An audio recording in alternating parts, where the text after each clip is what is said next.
Hello बच्चों, आज की एसएस सीरीज का टॉपिक है एप्लीकेशन ऑफ डेरिवेटिव। क्वेश्चन है जेईई मेंस 2026 का। इस पैटर्न के क्वेश्चन बहुत बार रिपीट होते हैं, याद रखो। Let f of x be a polynomial of degree 5। Okay, एक पॉलिनोमियल फंक्शन है, उसकी डिग्री 5 है, तो उसे लिखेंगे हम a x raise to power 5 plus b x raise to power 4 plus c x cube plus d x square plus e x plus F.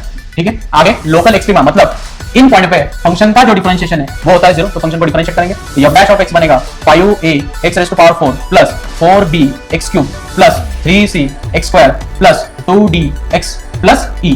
तो f dash of 1 की वैल्यू बनेगी 0, तो यहाँ पे x है, वहां 1 सब्स्टिट्यूट करो तो वो बनेगा 5a plus 4b plus 3c plus 2d plus e is equals to 0, which is our equation number first. And next f dash of -1, तो -1 का फोर्थ पावर है पॉजिटिव, क्यूब बनेगा माइनस, आगे बनेगा प्लस, आगे बनेगा minus plus e is equals to 0, which is our equation number second। यहाँ तक डेटा समझ में आया? नेक्स्ट आगे limit as x tends to 0, limit as x tends to 0 of f of x, और f of x क्या given है हमें? Fifth power polynomial ax raise to power 5 plus bx raise to power 4 plus cx cube plus dx square plus ex plus f whole upon x cube. तो मैंने आप सबको एक hint सिखाई थी कि न्यूमरेटर की डिग्री और डिनोमिनेटर की डिग्री अगर सेम है तो वो उस लिमिट का आंसर होता है। तो ये बनेगा c/1 इज इक्वल्स टू, उन्होंने आंसर दिया उसका -5, तो यहाँ से c की वैल्यू मिल गई हमें -5, और उस डिग्री से पहले जितनी भी टर्म रहेगी ये सारी 0 होनी चाहिए, मतलब ये कांस्टेंट टर्म 0 होनी चाहिए। तो d इज इक्वल्स टू 0, उसके बाद e इज इक्वल्स टू 0, उसके बाद f इज इक्वल्स टू 0।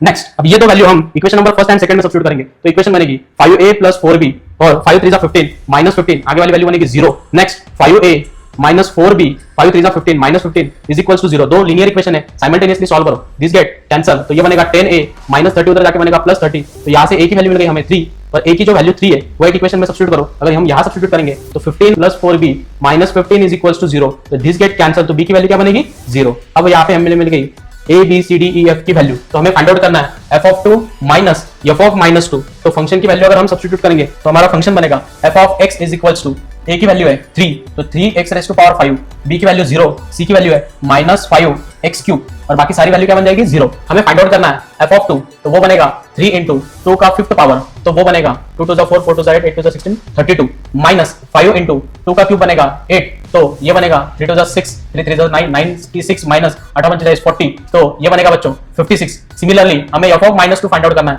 तो 3 into -32 माइनस 5 into -8, तो वो बनेगा -96 प्लस 40, तो वो बनेगा -56, और हमें क्वेश्चन में वैल्यू निकालनी है f of 2 minus f of -2, तो वो बनेगा 56 माइनस ऑफ -56, तो इन दोनों की एडिशन बनेगी, तो वो बनेगा 112, and 112 is the correct answer. Pattern समझ में आया?